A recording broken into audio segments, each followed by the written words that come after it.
अऊज़ुबिल्लाहिमिनश्शैतानिर्रजीम बिस्मिल्लाहिर्रहमानिर्रहीम अल्लाहुम्मा सल्लि अला मुहम्मदिन व आलि मुहम्मद वअज्जिल फ़रजहुम।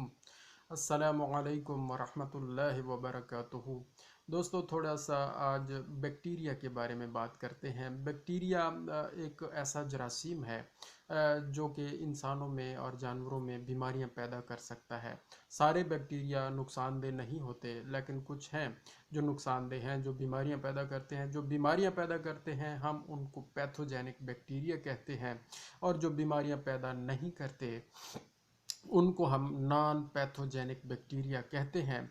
और इनकी जो लंबाई है वो तकरीबन 1 माइक्रोमीटर से लेके 10 माइक्रोमीटर तक हो सकती है। हम बैक्टीरिया पे बात कर रहे हैं, और इनकी चौड़ाई तकरीबन 0.2 माइक्रोमीटर से लेके 1 माइक्रोमीटर तक हो सकती है। इनकी लंबाई और चौड़ाई के हिसाब से भी पैथोजेनेसिटी यानी इनके अंदर बीमारियां पैदा करने की जो सलाहियत है उसका उसका ताल्लुक इनकी जिसामत से भी है। वो हम इंशाल्लाह कभी डिस्कस करेंगे इस मौजू पर कि इसका क्या ताल्लुक है। बहरहाल इसकी अगर शेप और जिस शेप पे बात की जाए तो बहुत सारी अकसाम हैं। शक्ल सूरत पे अगर बात की जाए बैक्टीरिया की, तो बैक्टीरिया गोल हो सकते हैं जिनको कोकाई कहते हैं, नंबर 1।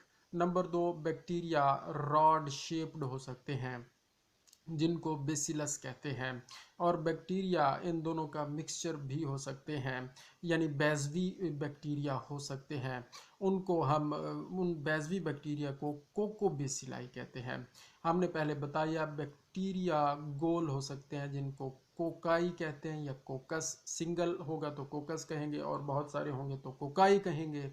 और अगर बैक्टीरिया रॉड नुमा है तो उनको बेसिलाई या बेसिलस कहेंगे।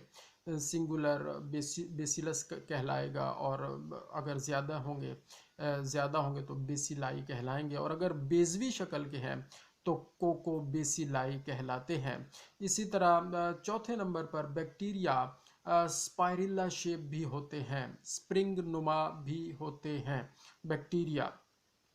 और ये बात बड़े गौर करने वाली है कि अगर जैसे स्प्रिंग का एक जोड़ जो होता है, एक जोड़ अगर एक जोड़ की तरह की शक्ल हो तो उसको विब्रियो कहते हैं। और अगर उस स्प्रिंग के दो जोड़ इकट्ठे जुड़े हुए हों, और दो से भी ज़्यादा भी हो सकते हैं, दो से ज़्यादा भी हो सकते हैं, तो उनको फिर स्पाइरेला बैक्टीरिया कहेंगे। स्पाइरिला बैक्टीरिया या स्पाइरेला बैक्टीरिया कहेंगे।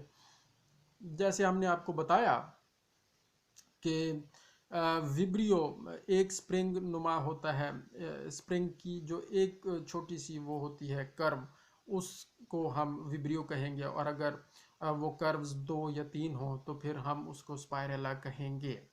अब ये उनकी शक्ल सूरत है बैक्टीरिया की।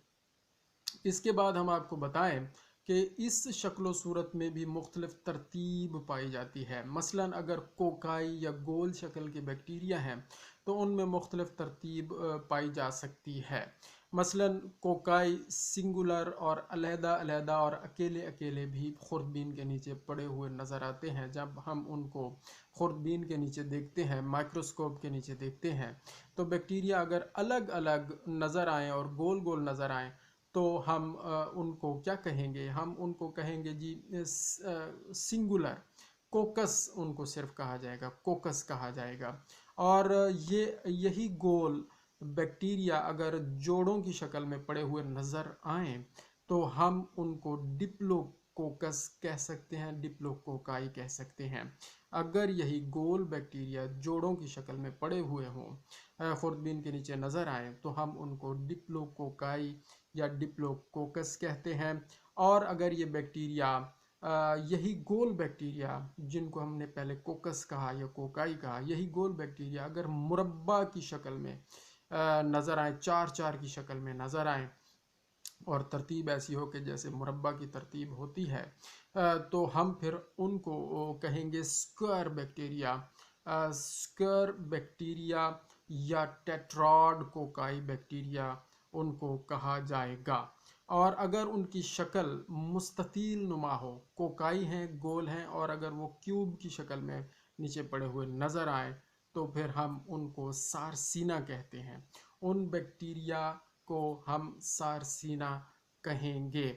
और यही बैक्टीरिया अगर जंजीर नुमा नज़र आए, जंजीर नुमा, कुछ बैक्टीरिया कोकाई जो होते हैं जंजीर नुमा तरतीब में पाए जाते हैं, जैसे एक कड़ी के साथ दूसरी कड़ी जुड़ी हुई होती है जंजीर की, और फिर उससे आगे और कड़ियाँ जुड़ी होती हैं, जंजीर नुमा अगर तरतीब हो तो उस बैक्टीरिया को हम स्ट्रेप्टोकोकाई तरतीब कहेंगे। उन बैक्टीरिया की तरतीब को स्ट्रेप्टोकोकाई तरतीब कहा जाएगा, उनको हम स्ट्रेप्टोकोकाई का नाम देते हैं। और अगर यही बैक्टीरिया गुच्छा नुमा हो, हैं गोल, और अगर अंगूर के गुच्छों की तरह पड़े हुए नज़र आए, खुरदबीन के नीचे नज़र आए, तो उनको क्या कहेंगे, स्टेफलोकोकाई कहा जाएगा। तो ये बैक्टीरिया की तरतीब होगी। कोकस बैक्टीरिया की तरतीब इसी तरह है। इसी तरह हमने आपको बताया कि बैक्टीरिया बेसिलस फॉर्म में भी होते हैं, यानी रॉड नुमा भी होते हैं। तो रॉड नुमा बैक्टीरिया की तरतीब भी कुछ इसी तरह है। अगर वो रॉड नुमा बैक्टीरिया अकेले अकेले हों तो उनको बेसिलस कहा जाएगा सिंपली, और अगर दो दो जोड़ों की शक्ल में पड़े हुए हों तो उनको डिप्लोबेसिलस कहा जाएगा। और अगर यही बैक्टीरिया लड़ी की शक्ल में हों तो उनको स्ट्रेप्टोबेसिलाई कहा जाएगा, स्ट्रेप्टोबेसिलाई कहा जाएगा। तो ये बैक्टीरिया की तरतीब हो गई। जिस सामत थोड़ी सी शेप के बारे में हमने बात की, उनकी लंबाई पे हमने बात की कि 1 माइक्रोमीटर से 10 माइक्रोमीटर तक हो सकती है लंबाई, और विड्थ 0.2 माइक्रोमीटर से 1 माइक्रोमीटर तक हो सकती है। आम तौर पर हम आपको ये बताएं कि बैक्टीरिया का रंग नहीं होता, और उनको देखने के लिए, उनको तफसील से उनका मुतालिया करने के लिए, मुशाहिदा करने के लिए, खुर्दबीन के नीचे देखने के लिए हमें उनको रंग देना पड़ता है, उनकी स्टेनिंग करनी पड़ती है। तो स्टेनिंग की बहुत सारी अकसाम हैं, जिसमें एक किस्म है ग्राम स्टेनिंग। कुछ बैक्टीरिया ग्राम पॉजिटिव बैक्टीरिया कहलाते हैं और कुछ ग्राम नेगेटिव बैक्टीरिया कहलाते हैं, उसकी तफसील हम आपको बताएंगे।